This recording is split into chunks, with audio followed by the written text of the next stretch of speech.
Trump اور Zelensky کی اس بے نتیجہ ملاقات کے بعد رشیا اور یوکرین کے درمیان لڑے جانے والی جنگ کا نتیجہ کیا ہوگا؟ کیا امریکہ یورپ کے دفاع کی ذمہ داری سے دستبردار ہو رہا ہے؟ نیٹو کا مستقبل کیا ہوگا؟ مولانا حامد الحق حقانی کی خودکش حملے میں شہادت۔ قانون نافذ کرنے والے اداروں نے اگر فوری ایکشن نہ لیا تو مجھے شک ہے کہ دہشت گردی کا یہ عفریت بہت جلد دریائے سندھ کے پار یعنی اسلام آباد اور پنجاب میں اپنے پنجے نہ گاڑ لے۔ بسم اللہ الرحمن الرحیم۔ بہت کچھ بدلنے جا رہا ہے۔ امریکن اور یوکرینی صدر کے درمیان وائٹ ہاؤس میں ملاقات کے دوران جو کچھ ہوا اس کے بعد تو اب کوئی شک نہیں رہا کہ دنیا پہلے جیسی تو نہیں رہی گی، بلکہ یہاں پہ بہت کچھ بدلنے والا ہے۔ اور یہ ملاقات دو دشمنوں کے درمیان نہیں بلکہ دو اتحادی ممالک کے صدر کے درمیان تھی، اور اس کے باوجود پریزیڈنٹ ٹرمپ تمام سفارتی آداب بالائے طاق رکھ کر کیمراز کے سامنے اپنے یوکرینین ہم منصب زیلنسکی کے ساتھ الجھ پڑے، بری طرح الجھ پڑے۔ ڈونلڈ ٹرمپ نے انتہائی توہین آمیز لہجے میں زیلنسکی کو باور کروایا کہ اگرچہ یوکرین کی سیکیورٹی یورپ کی ذمہ داری ہے، لیکن اس کے باوجود ہم آپ کی مدد کر رہے ہیں، آپ کو اسلحہ فراہم کر رہے ہیں۔ اگر ہم یہ احسان نہ کرتے تو آپ یہ جنگ کب کے ہار چکے ہوتے۔ تو اگر آپ چاہتے ہیں کہ ہم آپ پہ احسان کرتے رہیں، پھر آپ کو ہماری بات ماننا ہوگی، اس جنگ کو ختم کرنا ہوگا۔ ٹرمپ اور زیلنسکی کی اس بے نتیجہ ملاقات کے بعد رشیا اور یوکرین کے درمیان لڑے جانے والی جنگ کا نتیجہ کیا ہوگا؟ کیا امریکہ یورپ کے دفاع کی ذمہ داری سے دستبردار ہو رہا ہے؟ نیٹو کا مستقبل کیا ہوگا؟ ابھی ان ایشو سے بات کرنا قبل از وقت ہوگا، لیکن یہ ملاقات ہے بڑی سبق آموز۔ اس ملاقات نے کمزور اور طاقتور کے درمیان کے فرق کو واضح کر دیا، اور یہ تاریخی طور پہ ثابت شدہ حقیقت ہے کہ کسی بھی قوم کو اپنے دفاع کو بندوبست خود کرنا ہوتا ہے۔ اپنی بقا کی جنگ ہر کسی کو خود لڑنا ہوتی ہے۔ اگر کوئی قوم یا ملک اپنے دفاع کے لیے کسی دوست ملک یا طاقتور اتحادی پہ انحصار کرے گا تو اس کا انجام یوکرین سے مختلف نہیں ہوگا۔ افسوس یوکرین نے پاکستان کی مثال سے سبق نہیں سیکھا۔ سن 1971 میں امریکہ بہادر نے ہمارے ساتھ بھی یہی کھیل کھیلا تھا، ہمیں یقین دلایا تھا کہ ہمارے دفاع کے لیے امریکن بحری بیڑا روانہ ہو چکا ہے۔ پاکستان 2 لاکھ ہو گیا، لیکن وہ امریکی بحری بیڑا نہیں پہنچا۔ اس بعد پاکستان نے اپنے ایٹمی پروگرام کی بنیاد رکھی۔ تمام تر دباؤ، تمام تر سازشوں اور پابندیوں کے باوجود الحمدللہ آج پاکستان ایک ایٹمی طاقت ہے، اور اس کا دفاع ناقابل تسخیر ہے۔ بھارت تو کیا، دنیا کا کوئی ملک بھی ہماری طرف میلی آنکھ سے نہیں دیکھ سکتا۔ تو میں تو ایک عرصے سے کہہ رہا ہوں کہ خیبر پختونخوا کے جنوبی اضلاع میں امن و امان کی صورتحال ایک دن کسی بڑے حادثے کو جنم دے گی۔ مولانا حامد الحق حقانی کی خودکش حملے میں شہادت میرے اسی خدشے کا ایک ثبوت ہے۔ قانون نافذ کرنے والے اداروں نے اگر فوری ایکشن نہ لیا تو مجھے شک ہے کہ دہشت گردی کا یہ عفریت بہت جلد دریائے سندھ کے پار یعنی اسلام آباد اور پنجاب میں اپنے پنجے نہ گاڑ لے۔ تو اسلام آباد کے لال مسجد کے خطیب مولانا عبدالعزیز کی کلاشن کوف سمیت سرعام پولیس کو دھمکیاں، جلتی پر تیل چھڑکنے کی ایک کوشش ہے۔ تو دارالعلوم حقانیہ میں خودکش حملے کے بارے میں میڈیا میں بہت سی قیاس رائے کی جا رہی ہے۔ کئی کانسپریسی تھیوریز زبان زد عام ہیں۔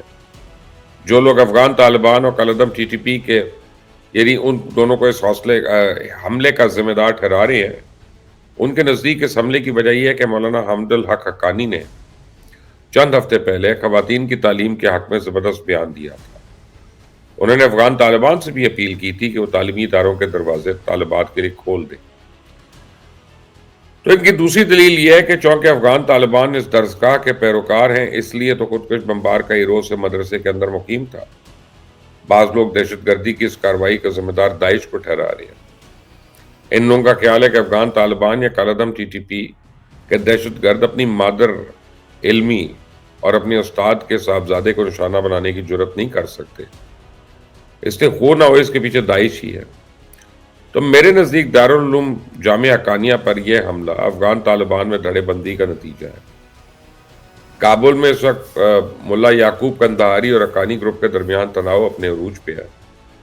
دونوں دھڑے ایک دوسرے کے حامیوں کو چن چن کا نشانہ بنا رہے ہیں، اور تاریخی طور پہ جلال الدین حقانی کا حقانی نیٹ ورک چونکہ دارالعلوم حقانیہ کے زیر اثر رہا ہے، اس لیے مجھے لگتا ہے کہ مولانا حامد الحق حقانی جو ہیں ان پہ خودکش حملے کے پیچھے افغانستان کی موجودہ رجیم بھی ہو سکتی ہے۔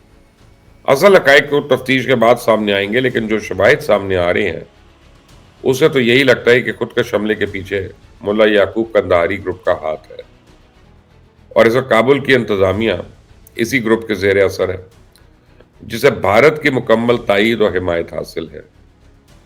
تو مولانا فضل الرحمان بھی ایک عرصے سے دہشت گردی کے بڑھتے ہوئے واقعات پہ اپنی تشویش کا اظہار کر رہے ہیں۔ پارلیمنٹ میں اپنی حالیہ تقریر میں انہوں نے حکومت کو خبردار کیا تھا کہ حالات اسے کہیں زیادہ گمبھیر ہیں جتنے نظر آ رہے ہیں۔ دارالعلوم مکانیہ پر حملہ اسی بات کا ثبوت ہے کہ مولانا فضل الرحمان کے شکوک و شبہات جو ہیں وہ بے بنیاد تو نہیں تھے۔ ہمیں نئی سرے سے صف بندی کی ضرورت ہے۔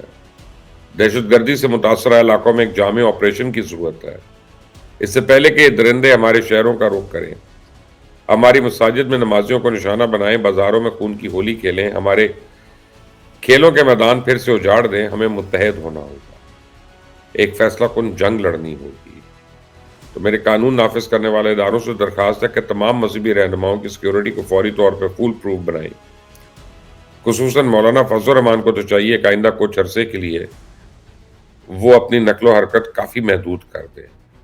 تو پاکستان کے سیاسی نظام میں خود کو نمایاں ثابت کرنے کے لیے عمران خان کے پاس نت نئے ڈرامے رچانے کے علاوہ تو اب کوئی آپشن نہیں بچا۔ یہ وہ ڈرامے باز ہے جو دنیا کی توجہ حاصل کرنے کے لیے سر پر بالٹی پہن کے عدالتوں کے چکر لگاتا رہا، پھر ٹانگ پر پلسٹر چڑھا کر کئی مہینے تک لنگڑاتا رہا، اس کے بعد اڈیالہ جیل میں خود کو زہر دینے کا دعویٰ کر کے ہمدردی بٹورتا رہا۔ حال ہی میں اس نے army chief general Asim Munir کو خط لکھ کر عوام کی توجہ حاصل کرنے کی کوشش کی، اور جب ادھر سے کوئی جواب نہیں آیا تو ایک بار پھر عالمی میڈیا کے سامنے رونا دھونا شروع ہو گیا۔ اس کا ایک مضمون ٹائم میگزین میں شائع ہوا ہے۔ عمران خان نے اس آرٹیکل میں کوئی نئی بات نہیں کی ہے، انسانی حقوق کی خلاف ورزیوں کے الزامات اور رونا دھونا، اور یہ باتیں جنرل عاصم منیر کے نام خطوط میں بھی دہرا چکا ہے۔ تو اگرچہ عمران خان کا یہ مضمون اس کے نام سے شائع ہوا ہے، لیکن اس کا اصل لکھنے والا جبران الیاس ہے۔ میں نے کل آپ کو بتایا تھا کہ عمران خان کی مشکلات میں اضافہ ہونے والا ہے۔ یہ میں اس لیے کہہ رہا ہوں کہ پروجیکٹ عمران خان کی سہولت کاری مکمل طور پہ ختم ہونے جا رہی ہے، اور اس انتشاری ٹولے کو اسٹیبلشمنٹ، عدلیہ اور میڈیا کی بیساکھیوں کے سہارے قوم پہ مسلط کیا گیا تھا۔ اسٹیبلشمنٹ موجود اس کے کارندے تو کب کے ٹھکانے لگ چکے۔ 26ویں آئینی ترمیم عدالتی سہولت کاری کے آگے دیوار بن کے کھڑی ہو چکی ہے۔ تو جوڈیشل کمیشن کی منظوری کے بعد آئینی بینچ کے اراکین کی تعداد 13 ہو گئی ہے۔ پی ٹی آئی اس آئینی بینچ کو آپ پارا بینچ کا نام اس لیے دے رہی ہے کیونکہ اسے یقین ہو گیا کہ اب ہتھوڑا گروپ چاہتے ہوئے بھی ان کو ریلیف نہیں فراہم کر سکتا۔ تو اسی طرح پی ٹی آئی آج اس کے فیوریٹ چند اینکرز کو آف ایئر کیے جانے پہ بھی واویلا کر رہی ہے۔ تو مجھے ذاتی طور پہ اپنے ساتھی اینکر ساتھ ہمدردی ہے۔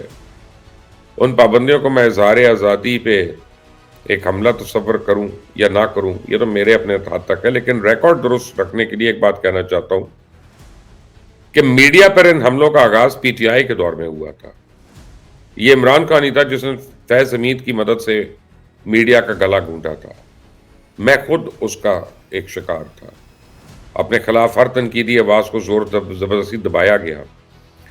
ایک عرصے تک آپ یاد کریں میں کتنی دیر آف ایئر رہا۔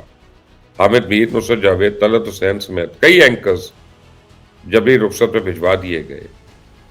اس وقت یہ پی ٹی آئی ہی تھی جو ہمیں غدار کہتی تھی، لفافہ کہتی تھی، پٹواری، بکاؤ، مراسی، پتہ نہیں کیا کیا القابات سے نوازتی تھی۔